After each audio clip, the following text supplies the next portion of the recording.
All right. Welcome, everyone. Good morning, everyone. How we doing? Hi. St. Patrick's Day. The book is going to be the night before St. Patrick's Day. It was the night before St. Patrick's, the day to wear green. So I thought I'd get my green hat. Not a creature was stirring except Tim and Maureen. They got their happy St. Patrick's Day banner. Oh, Mr. Dunn, you might want to just lift the book up a little higher. I was just going to ask if they could see. Okay, perfect. They decked out the den from ceiling to floor with streamers and rainbows and shamrocks galore. They're decorating. They're getting ready for the St. Patty's Day. I think they're searching for someone. Later, they carefully made traps with gold charms and rings. I bet we catch a leprechaun. They love shiny things. For if they caught one, so the legend told, they'd find where he buried his big pot of gold. So they're looking for the leprechaun who has the pot of gold. And you see they're doing a map and they're getting all these little gadgets together and getting ready to catch a leprechaun.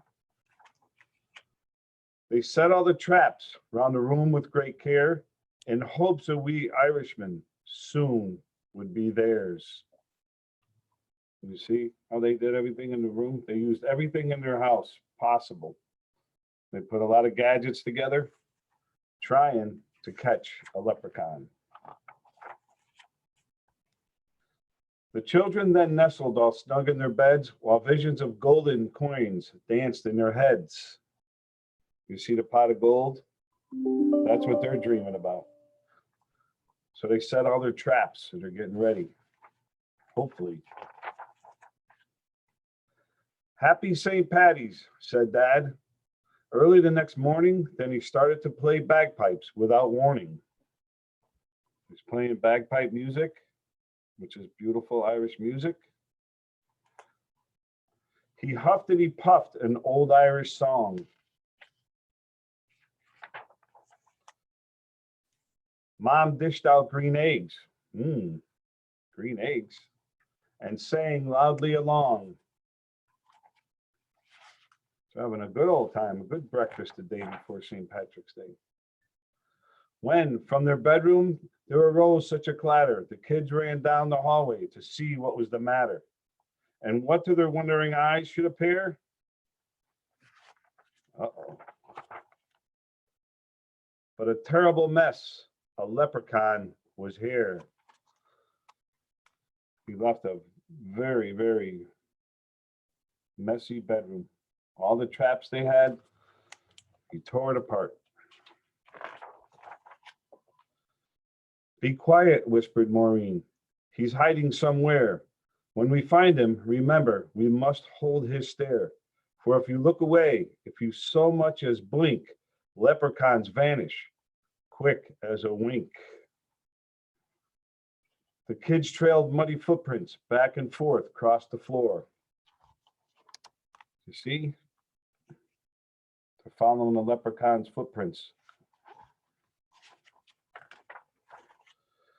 which led them under Tim's bed and past the closet door.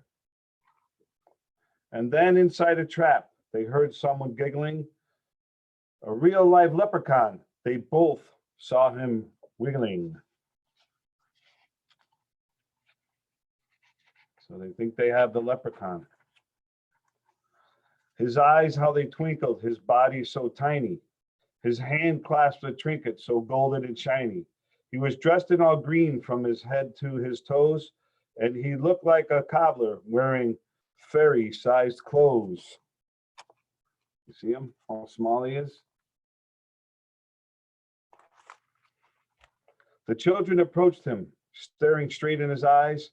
Tell us where the gold is. Don't be tricky, and no lies. I buried it under a rock, smooth and hard. It's marked with an X right in your backyard. So the leprechaun hid it right in their yard.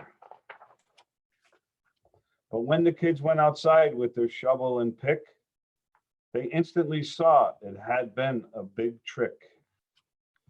You see, he marked all the rocks with an X. That was tricky. That's what leprechauns are. Very tricky. Happy St. Patrick's Day. Ha ha, I fooled you. It's time to disappear. Happy St. Patty's Day to you and better luck next year. Now that was a tricky leprechaun.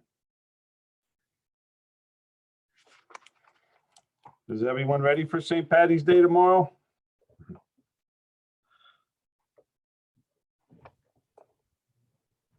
Here, I'll stop the recording.